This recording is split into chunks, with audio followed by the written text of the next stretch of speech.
नमस्ते दोस्तों, welcome back to my YouTube channel जिसका नाम है विस्पर इन द डार्क में। तो दोस्तों, जैसा कि आप सब लोग जानते हैं, मैं यहाँ पे अपने साथ हुए या फिर अपने परिवार वालों के साथ हुए हॉरर एक्सपीरियंसेस को शेयर करने आई हूँ।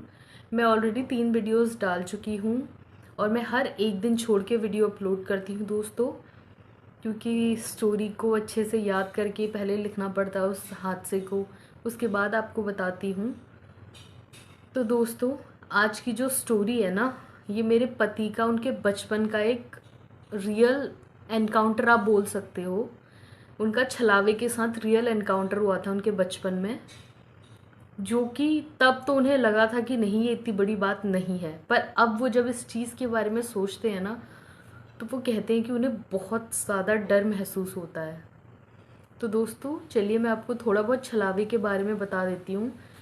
छलावा दोस्तों वो होता है जो आपको सुनसान जगहों पर मिलता है, जैसे कि वो किसी का भी रूप बदल सकता है। वो छलने में, जैसे कि छल का मतलब होता है रूप बदलना, कि जो आपको छल से कहते हैं ना, वही।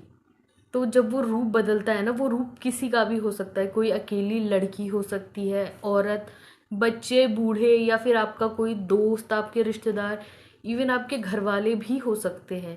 तो अगर आपको ऐसी किसी सुनसान जगह पे ऐसा कोई भी मिले ना, आपके जान पहचान का या अकेला कुछ भी, तो प्लीज़ उसके पीछे कभी मत जाइएगा, क्योंकि छलावे का जो मेन काम होता है ना, वो होता है आपको भ्रमित करना, दिशा भ्रमित करना।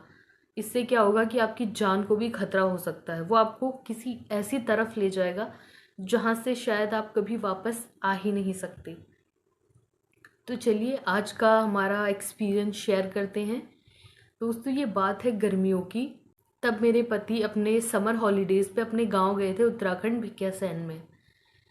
और वहाँ से वो गए थे अपनी बुआ के घर उनको मिलने, जो शायद उनके गांव से ही थोड़ा दूर है। अब मुझे उस जगह का नाम तो अभी याद नहीं आ रहा है दोस्तों। वो दिन एकदम नॉर्मल था, जैसे गर्मियों के दिन होते हैं। जैसे कि आप जानते हैं कि पहाड़ों में इतनी गर्मी नहीं होती है, तो उस दिन भी इतनी गर्मी नहीं थी। वो कह रहे थे, वो मुझे बता रहे थे कि जब वो अपनी बुआ के घर से वापस आ रहे थे ना, तो उन्होंने गाड़ी वाला रास्ता ना लेके पैदल रास्ता, तो शॉर्टकट जाते हैं ना गाँव को, तो उन्होंने वो शॉर्टकट पकड़ा, जो खेतों के बीच से होते हुए गाँव के बीचों से, थोड़ा बहुत जंगल भी पड़ता होगा बीच में कहीं, उन्होंने वो रास्ता चूज़ किया। तो जब वो पैदल पैदल जा रहे थे ना, मौसम भी ठीक ठाक ही था। वो बता रहे थे कि हल्की फुल्की हवा भी चल रही थी, मतलब ठीक था। फिर एक जगह पे ऐसा स्पॉट आया कि जहाँ पे ना थोड़ा सा ऊपर से ऐसे ढलान थी और फिर ऐसे ऊपर को चढ़ाई थी। तो वो कहते हैं कि जब मैं वहाँ पे पहुँचा, तो वहाँ ना बहुत ऐसे मतलब अजीब सा होता है ना, किसी जिसको हम बोलते हैं गधेरे वाली जगहों में ठंड थोड़ी ज़्यादा बढ़ जाती है, पानी के पास स्पेशली।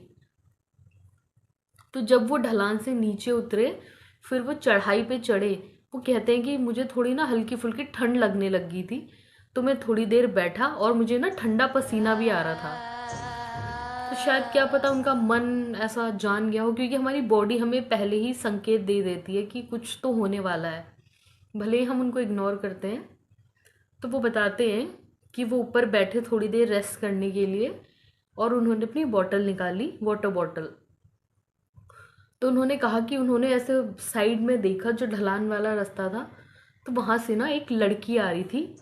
आई थिंक 17-18 साल की ऐसे करीबन हो सकती है, क्योंकि वो ना बड़ी थी ना बहुत ज़्यादा छोटी थी। ठीक ठाक थी लड़की, एकदम शांत, मतलब ऐसा नहीं कि हंसते हुए आ रही थी, बिल्कुल एकदम वो नो एक्सप्रेशन वाला आप कह सकते हो। तो वो नीचे को आ रही थी, वहाँ से उतरी वो आराम से। मेरे हस्बैंड कह रहे थे कि मैं ना उसे ऊपर बैठ के देख रहा था। वो थोड़ा सा ऊपर आधी चढ़ाई में चढ़ी होगी। मेरे हस्बैंड ने जैसे ही अपनी बोतल का ढक्कन खोला 2 सेकंड के लिए पानी पीने के लिए, उन्होंने पानी पिया और जैसे ही नीचे को देखा ना, तो दोस्तों आप यकीन नहीं करोगे, वो लड़की वहां पे थी ही नहीं। मतलब ऐसा हुआ कि जैसे वो लड़की कभी वहां कोई भी नहीं था दोस्तों। और ऐसा भी नहीं है कि उस लड़की ने अपना रूट चेंज कर लिया हो, क्योंकि रास्ते के इस साइड ऐसे खाई थी और दूसरी तरफ बड़े बड़े पत्थर और झाड़ियाँ। तो ना वो इधर को रास्ता चेंज कर सकती थी ना उधर को। तो मेरे हस्बैंड कहते हैं कि मुझे ना मेरा वो जो ठंडा पसीना था ना वो और ज़्यादा ठंडा निकलने लग गया। मतलब उनकी बॉडी एकदम फ्रीज हो गई कि ये मैंने क्या देखा। वो कह रहे हैं कि उनकी ना ऐसे सांसें बिल्कुल अटक गई थी कि जैसे यहाँ पे ना किसी ने ढक्कन मार दिया हो। कहते ना, हम बोलते हमारा गला चोक हो गया। एग्जैक्टली उनको भी सेम फील हुआ दोस्तों। वो कहते कि मैं थोड़ी देर के लिए ना वहाँ पे ऐसे रुक गया कि मतलब वो कहाँ गई। कह रहे मैंने इधर देखा उधर देखा, उसका कोई नामो निशान ही नहीं था दोस्तों। उसके बाद वो उठे, कहीं पे वो भागे, कहीं पे तेज चले, गिरते पड़ते जैसे तैसे करके बड़ी मुश्किलों से घर पहुंचे। वो आगे बता रहे थे कि उन्होंने अपने दिमाग में बहुत कहा कि नहीं ये मेरा वहम है, बट वो जानते थे, वो खुद ही बोल रहे थे कि मैं बस अपने दिमाग को ये समझा रहा था कि नहीं जो तूने देखा वो सच नहीं था। कहते बट मैं अंदर जानता हूँ कि मैंने उस लड़की को देखा, ऐसा भी नहीं कि रात में देखा हो, दिन में। आई थिंक 10:30 या 11 बजे के टाइम होगा दोपहर का। वो बता रहे थे कि मैंने उसको उस टाइम देखा और वो नहीं था कुछ भी ऐसा मेरा भ्रम भ्रम, वो लड़की रियल में थी और वो अचानक ऐसे गायब हो गई जैसे कभी कोई था ही नहीं उधर। तो वो घर पहुंचे अपने, वो बहुत डर चुके थे दोस्तों। उन्होंने बताया कि उन्हें ना घर आते ही के साथ ही बहुत ज़्यादा ठंड लग गई थी, मतलब बहुत ठंड लगने लग गई थी। और फिर रात को उन्हें उतनी ही तेज़ फीवर आया। तो सबने सोचा होगा कि नहीं ये चलो ऐसी नॉर्मल फीवर, ये चल के आया है दिन में तो उसकी वजह से, गर्मी की वजह से हो जाता है कई बार। तो उन्होंने अगले दिन मेरी मदर इन लॉ को सारी बात बताई होगी कि कल मेरे साथ ऐसा वैसा हुआ। तो दोस्तों आप यकीन नहीं करोगे, तब मेरी मदर इन लॉ ने उनसे कहा कि बेटा तू छलावे के चक्कर में फंस गया था, अच्छा हुआ तू बच गया, तुझे भगवान ने बचा लिया, वरना कुछ भी हो सकता था। और दोस्तों आप यकीन करोगे, पहाड़ों में छलावा हमने तो सिर्फ सुना था। और जब कल ही रात मेरे पति ने मुझे बताया कि मेरे साथ मैंने उनको पूछा कि आपके साथ कभी ऐसा कुछ हुआ था, तो तभी उन्होंने बताया। तो मतलब मेरे हस्बैंड कहते हैं कि उस टाइम तो मेरी हालत खराब हुई ही थी ये जानने के बाद कि वो छलावा था। वो कल भी डर रहे थे और उनके चक्कर में मुझे भी डर लग गई पूरी रात भर। तो वो कह रहे थे कि उस दिन उनके दोबारा फिर से हाथ पैर हिलने लग गए थे जब मेरी मदर इन लॉ ने बोला कि वो छलावा हो सकता है। वो कहते हैं कि मैं ऐसे हो गया था कि बिल्कुल अभी मेरा शरीर मेरे प्राण छोड़ देगा। उसके बाद उन्हें करामाती वगैरह लगाई होगी, फिर वो थोड़े से नॉर्मल हुए।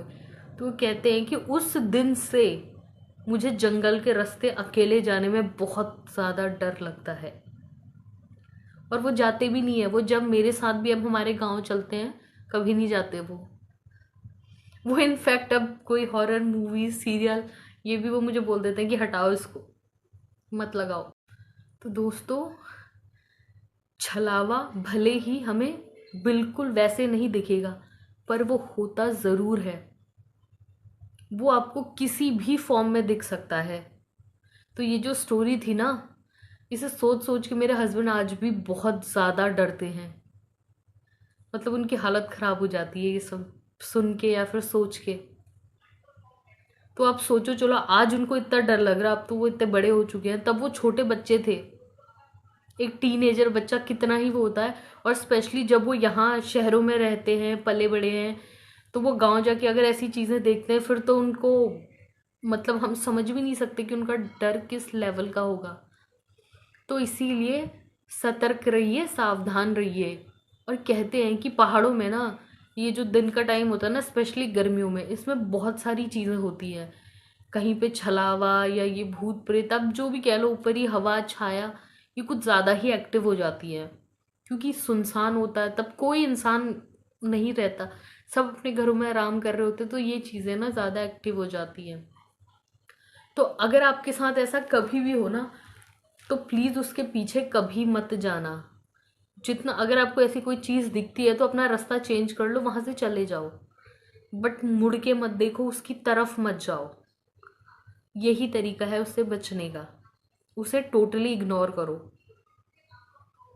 तो दोस्तों यही आज का एक्सपीरियंस था मेरा, बताना आपको कैसा लगा। अच्छा लगा हो तो कमेंट कीजिएगा, लाइक कीजिएगा, सब्सक्राइब कीजिएगा। And thank you so much. ऐसे ही शांत बनाए रखिएगा। बाय।